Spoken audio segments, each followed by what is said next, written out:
మనం చక్కెర దుకాణానికి పోయి చక్కెర కొన్నాం. దుకాణం ఆయన పైసలు తీసుకొని ఉట్టి కవర్ చేతిలో పెట్టిండనుకోండి, ఎట్లుంటది? కాయగూరల అమ్మకాడ కూడా పైసలు తీసుకొని ఉట్టి సంచి చేతికిస్తే ఎట్లుంటది? దేనికోసం పోయినామో అది ఇయ్యకుండా ఖాళీ సంచి చేతికిచ్చి తోలితే ఎంత కోపం వస్తుంది. ఇగో మన రెవనాలు సారు సర్కారు కూడా అదే పని చేసిందట. ఆ ముచ్చటేందో అరుచుకుందాం పండ్రి. మైసూర్ బజ్జీల మైసూరు, బొంబాయి రవ్వల బొంబాయి లేనట్టే కాంగ్రెస్ వాళ్ళు ఇచ్చిన జాబ్ క్యాలెండర్ల జాబ్లే లేవు.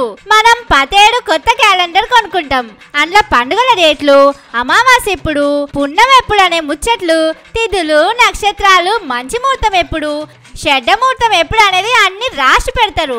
అట్లుంటేనే మనం కొనుక్కుంటాం. కానీ సర్కారు మాత్రం అసలు ముచ్చట ఇడిచిపెట్టి అన్ని రాసుకొచ్చిర్రు జాబ్ క్యాలెండర్లా. సర్కారులో ఉన్న డిపార్ట్మెంట్ల పేర్లన్నీ రాసి ఇదే జాబ్ క్యాలెండర్ అని అసెంబ్లీలో చదివిండ్రు. కానీ ఎండ్ల ఎన్ని కొలువులు ఇస్తారనే ముచ్చట మాత్రం చెప్పలే. నేతి బీరకాయల నెయ్యి ఉండదన్నట్టే వీళ్ళ జాబ్ క్యాలెండర్ల జాబ్ల లెక్క లేదని కొలువుల కోసం చదివేటోళ్ళు మాట్లాడుకుంటున్నారు.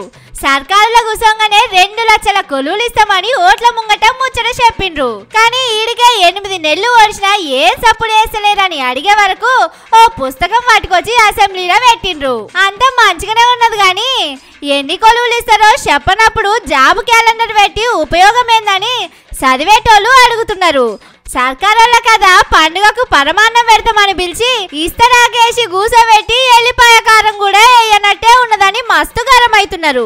వీళ్ళ కథ చూస్తే ముసులుల దున్నపోతుల నాగలు కట్టి 3 ఎకరాలు నాటేయాలని చూసినట్టే ఉన్నదని కారడ్డాలు ఆడుతున్నారు.